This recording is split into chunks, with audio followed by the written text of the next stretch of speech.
Bonjour à tous, bonjour à toutes.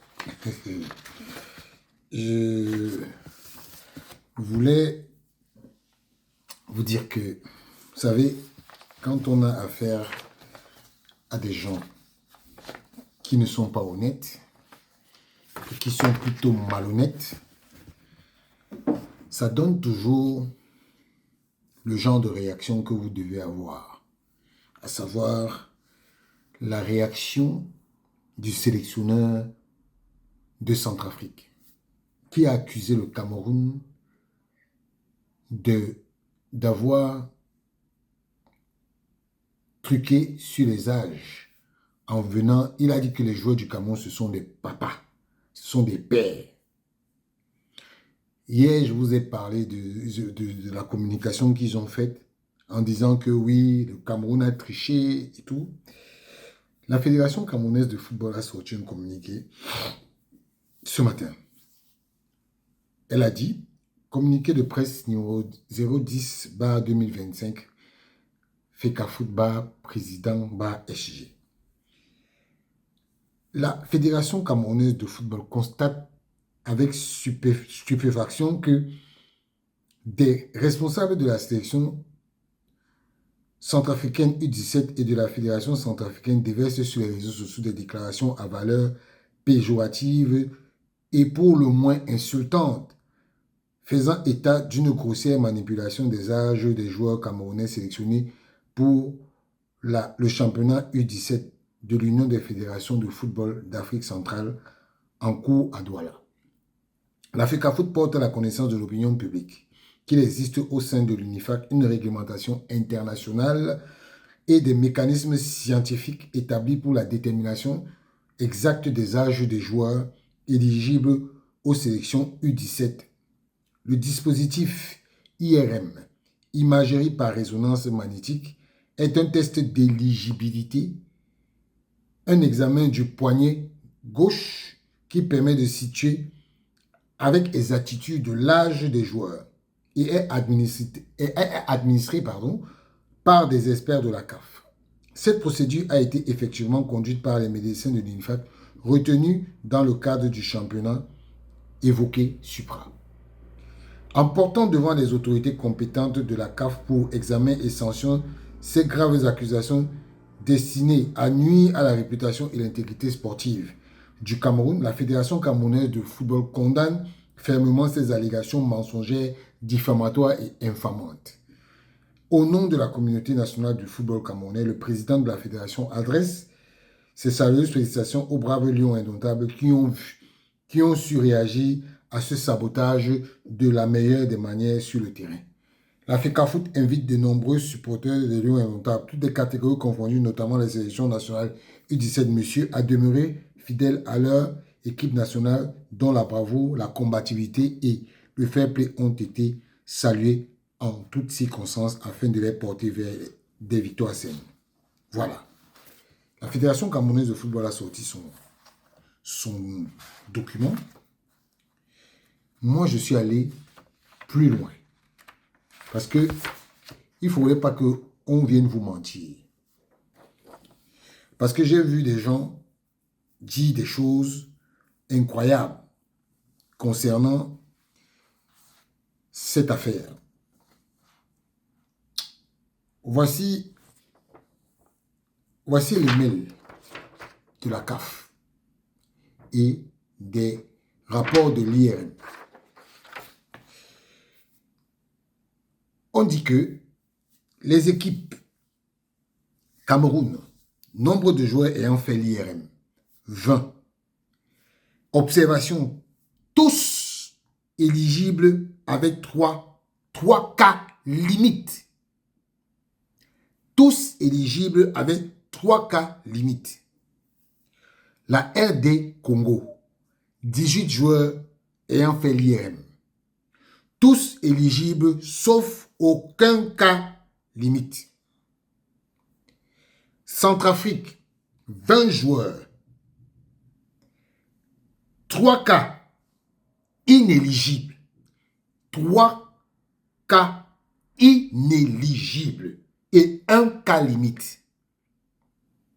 Gabon, 19 joueurs ayant fait l'IRM, un joueur inéligible et un absent. Si vous voulez, je vous montre encore. Lisez ici, Centrafrique.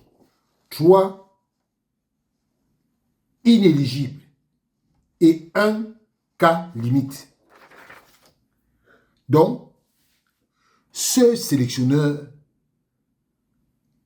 il n'est pas honnête. Il n'est pas honnête. Vous voyez, quand on a des gens qui viennent pour insulter les Camerounais au Cameroun, ce monsieur, si on lui demande de faire la preuve que les joueurs camerounais, ce sont des papas, il va montrer quoi? Il va montrer quel document? Il va opposer quel document aux Camerounais, aux membres de l'UNIFAC? Ce sélectionneur doit être sanctionné parce que ses propos sont mensongers, diffamatoires et infamantes. Oui. Ce sélectionneur doit être sanctionné. L'UNIFAC doit sanctionner ce sélectionneur parce que on ne peut pas venir sur une compétition et dire des choses qui ne sont pas vraies. C'est méchant et c'est insultant pour ces enfants que vous appelez papa. Vous n'avez pas honte? Donc, l'IRM là, c'est la FECAFOOT qui a fait ça. C'est la FECAFOOT. Donc, sachez souvent fermer vos gueules. Fermez vos gueules. Parce que vous n'êtes pas des exemples. Voici les résultats de l'IRM qui dit que vous avez 3 joueurs inéligibles. Ces 3 joueurs inéligibles-là, vous les avez sélectionnés sur quelle base, monsieur le sélectionneur? Et un cas limite. Le cas limite là, vous les avez sélectionnés sur la base de quoi? Donc, vous n'avez pas d'intention de tricher. C'est souvent le premier qui crie au voleur, qui est lui-même le voleur. Parce que ce que vous avez fait là, c'est très très méchant. Et vous devez être sanctionné pour ce que vous avez fait. Parce que l'acte que vous avez posé est immoral, méchant. Si vos joueurs n'ont pas le niveau, ne venez pas discréditer les performances d'une équipe qui, depuis peut-être 1 mois ou 2 mois, s'entraîne pour venir jouer à cette compétition. Vous portez du discrédit à la formation camerounaise. Si vous ne le savez pas, je vous dis, tous les joueurs des sélections inférieures possèdent une carte nationale d'identité. Ils ne vont pas tricher sur l'âge. Et je vous rappelle qu'il y a toute une sélection qui avait été recalée et un entraîneur viré parce qu'il avait sélectionné des joueurs qui n'avaient pas l'âge requis. Ça, c'était le président Samuel Eto'o qui l'avait fait. Donc, quand vous ne connaissez pas, s'il vous plaît, fermez votre bouche. Fermez-la. Vous allez aussi dire que c'est la FECAFOOT qui a truqué ça. C'est la FECAFOOT. C'est bien un document de la CAF. Hein. Voilà ça. C'est écrit CAF. Donc, il faut arrêter vos petites manigances à 2 balles. Je passe sur ce sujet.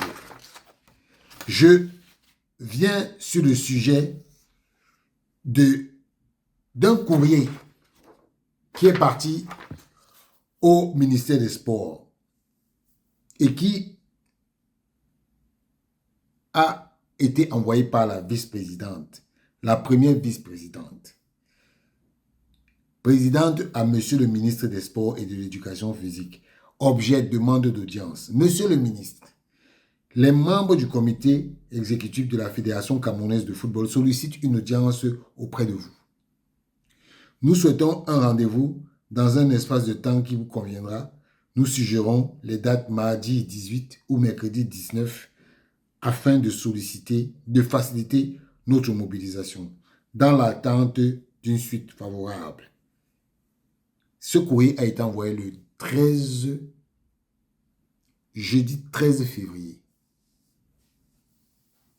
La date que la FECAFOOT avait de solliciter, c'était le 18 ou demain le 19. Jusqu'aujourd'hui, c'est resté quiet.